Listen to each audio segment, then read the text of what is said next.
Salomon, ayant été sacré roi du vivant de son père, prit en main les rênes du gouvernement. Le commencement de son règne fut marqué par des rigueurs nécessaires. Adonias n'avait pas renoncé à ses projets ambitieux. Il fit demander par Bethsabée la main d'Abishag, veuve de David. Salomon vit dans cette démarche des vues intéressées, et Adonias fut tué. Joab et Ébiatar avaient autrefois partagé sa révolte. Le jeune roi saisit cette occasion d'exécuter les dernières volontés de son père. Le grand prêtre Ébiatar fut exilé dans une de ses terres, à Anathoth, et remplacé par Sadoc. Joab, prévoyant le sort qui lui était réservé, se réfugia dans le sanctuaire. Cet asile sacré ne put le préserver du châtiment.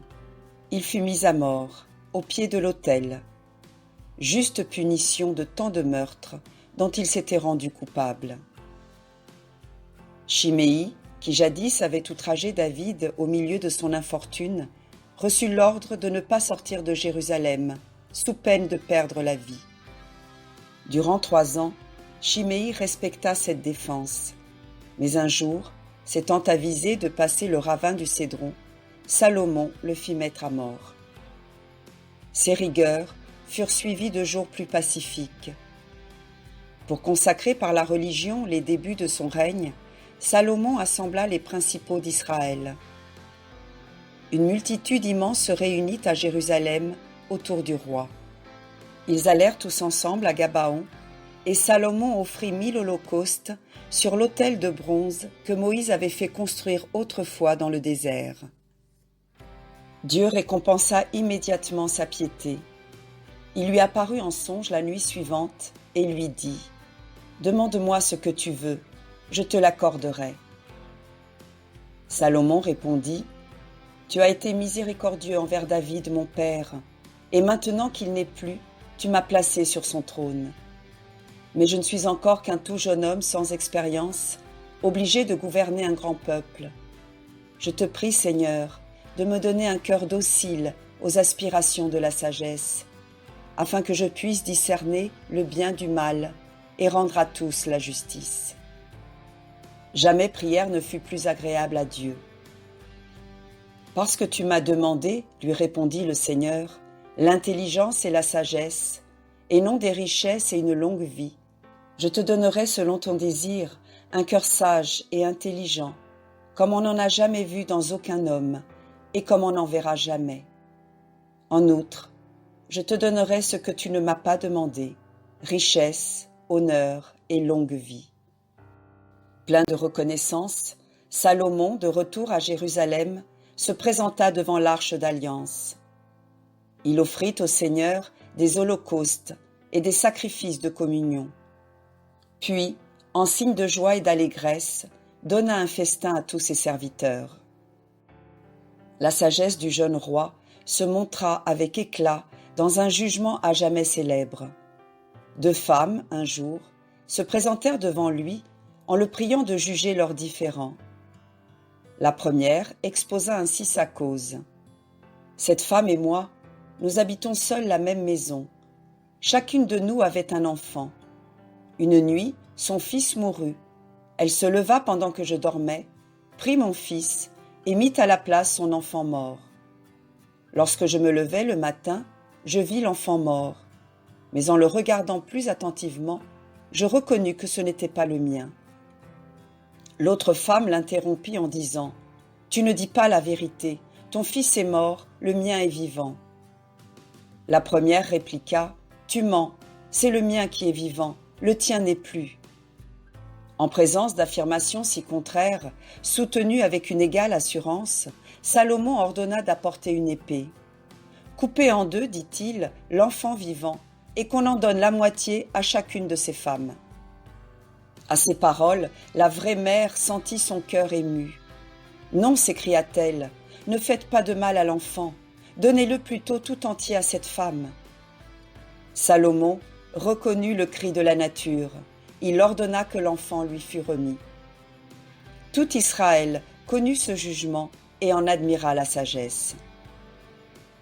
Affermi à l'intérieur, entouré de l'estime et de l'affection de ses sujets, Salomon releva l'éclat de son règne par d'illustres alliances avec Hiram, roi de Tyr, déjà ami de David, et avec le pharaon d'Égypte, dont il épousa la fille. Sa renommée suffit pour achever la soumission de ce qui restait encore à l'État indépendant, au milieu d'Israël, des anciennes peuplades cananéennes. Salomon n'était pas un roi guerrier. Il ne chercha pas à étendre davantage ses conquêtes et ne songea qu'à faire jouir son peuple d'une heureuse paix. Au sein d'une prospérité inouïe jusqu'alors, le fils de David résolut de commencer, sans attendre plus longtemps, la grande œuvre pour laquelle il était monté sur le trône, la construction du temple. Les trésors amassés par son père, les offrandes généreuses du peuple d'Israël, des relations commerciales avec les pays les plus productifs, tout se réunissait pour permettre à Salomon une vaste entreprise. Le roi de Tyr lui fournit les bois nécessaires à la construction de l'édifice. 30 000 hommes, se relevant par escouade de 10 000, furent employés à couper les cèdres du Liban et à préparer la charpente. 80 000 hommes furent occupés à tailler les pierres dans les montagnes. 70 000 transportaient les fardeaux. La 4e année de son règne, Salomon bâtit le temple du Seigneur.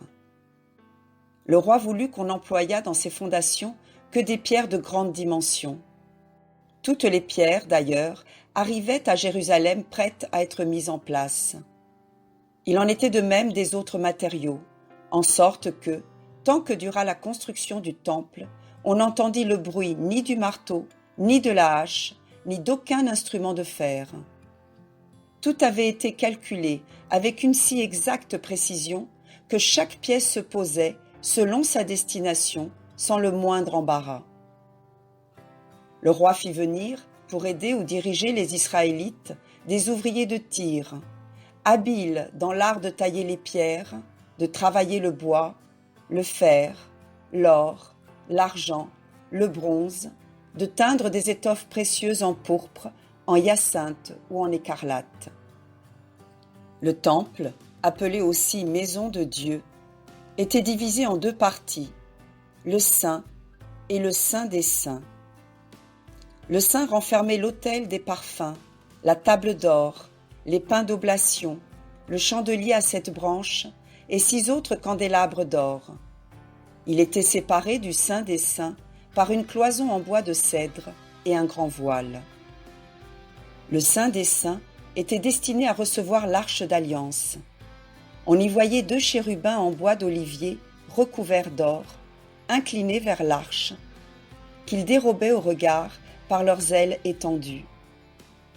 Il n'était ouvert qu'aux grands prêtres, et encore ne pouvait-il y pénétrer qu'une seule fois dans l'année. Les murailles intérieures de la maison de Dieu étaient revêtues de lames d'or, attachées avec des clous de même métal. Elle était agrémentée d'un portique.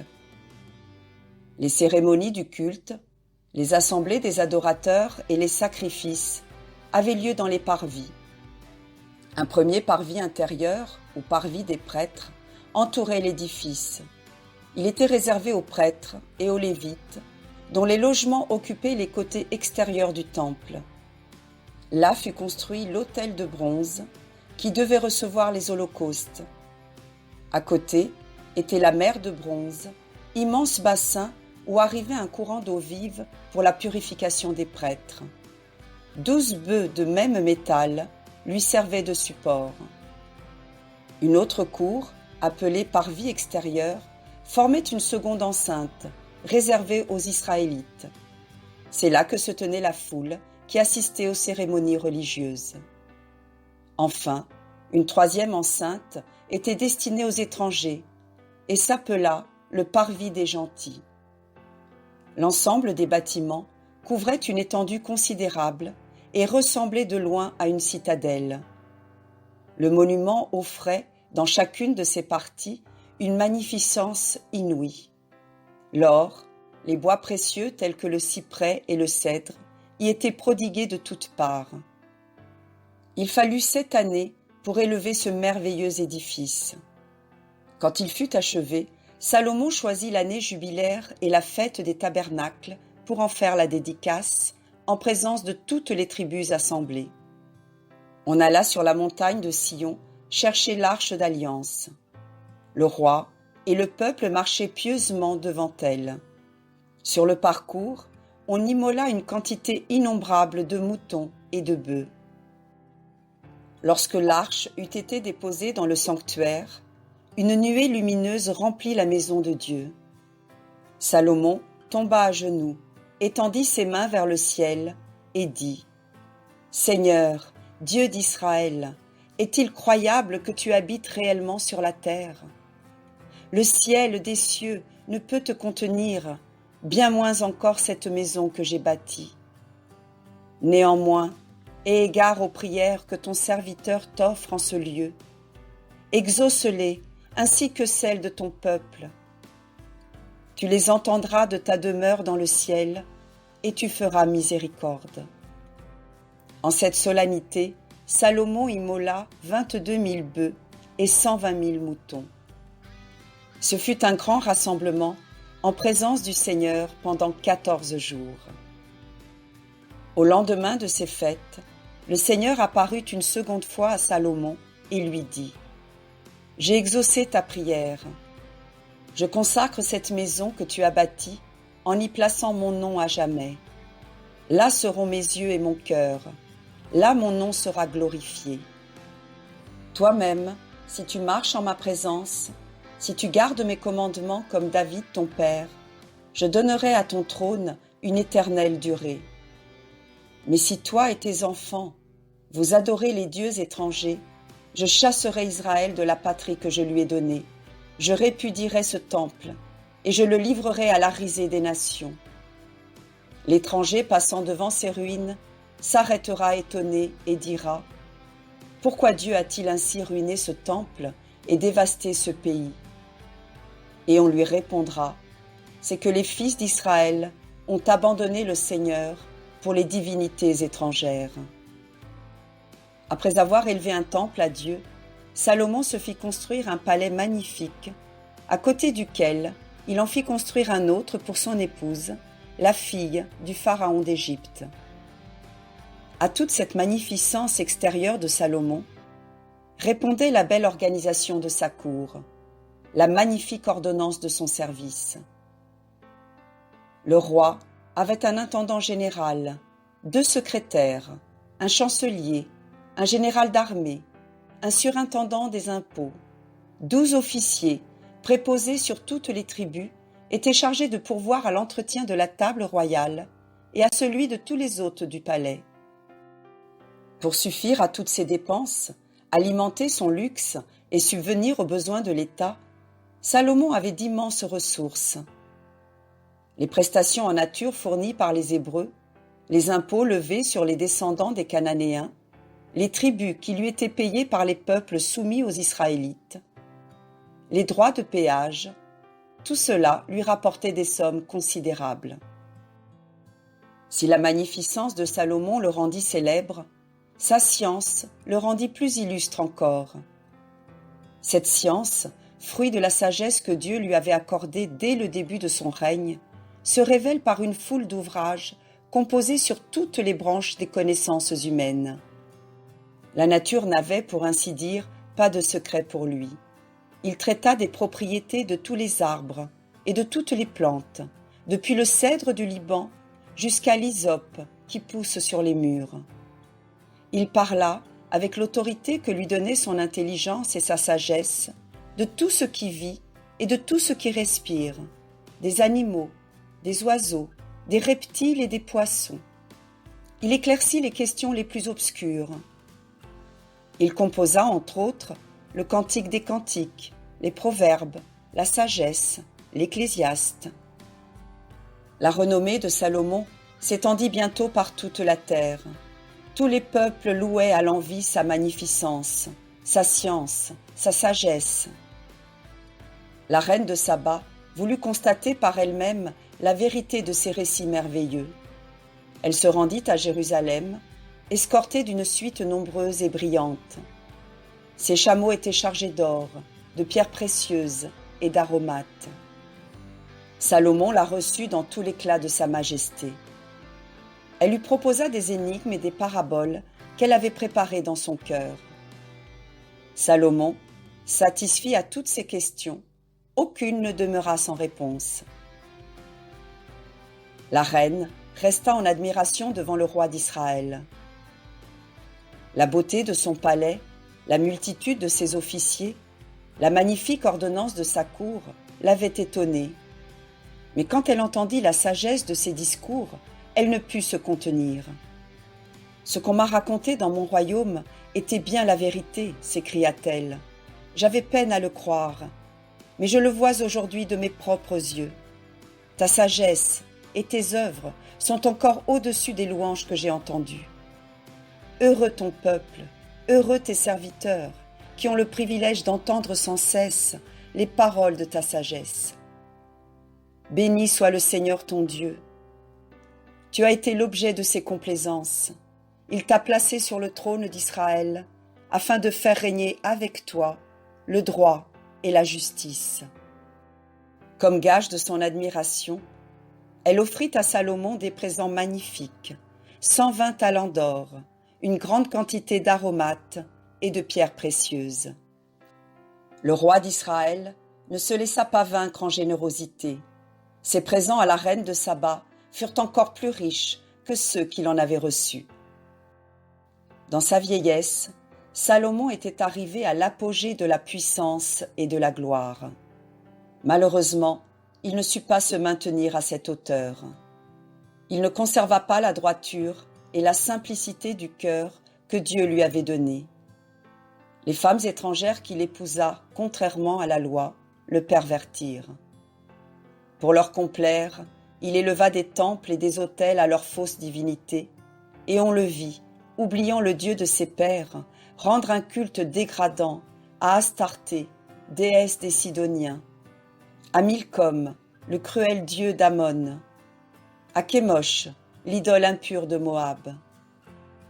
Le Seigneur, irrité de son apostasie, lui apparut, non plus comme au jour de sa jeunesse, pour lui annoncer qu'il avait trouvé grâce devant lui, mais pour l'accabler du poids de sa colère.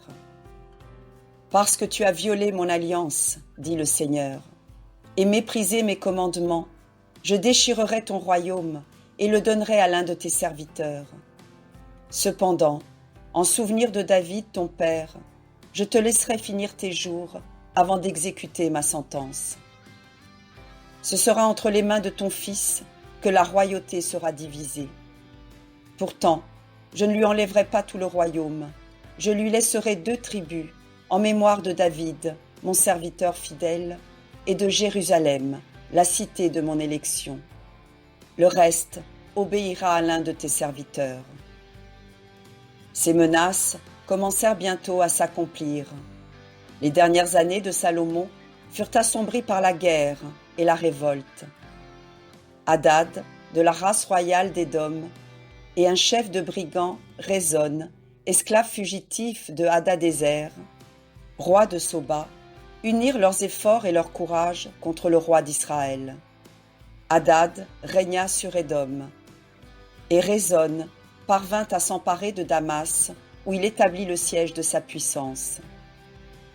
En même temps, un des principaux officiers du royaume, Jéroboam, fils de Nébat de la tribu d'Éphraïm, levait contre Salomon l'étendard de la révolte.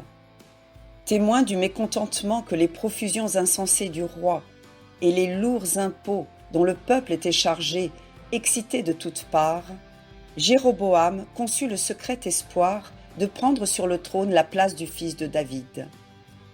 La parole d'un prophète le confirma dans cette espérance. Sortant un jour de Jérusalem, il rencontra le prophète Ahias de Silo, vêtu d'un manteau neuf. Comme ils étaient seuls dans la campagne, Ahias prit son manteau et le déchira en 12 morceaux. « Prends-en 10, dit-il au jeune homme. Ils t'appartiennent, car voici la parole du Seigneur. Je diviserai le royaume de Salomon, et tu régneras sur 10 tribus.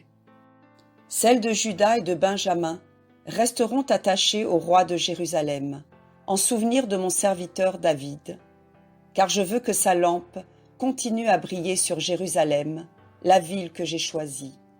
Tu jouiras de ce que ton âme désire. À toi d'être fidèle, comme David, à mes commandements, si tu veux que j'élève ton trône. Cependant, je ne punirai pas les fautes de Salomon pour toujours. Salomon, instruit des intrigues de Jéroboam, voulait le faire mourir, mais celui-ci s'enfuit en Égypte, auprès du roi Sheshonk. Salomon rendit le dernier soupir. Il avait régné 40 ans. Son corps fut enseveli dans la cité de David.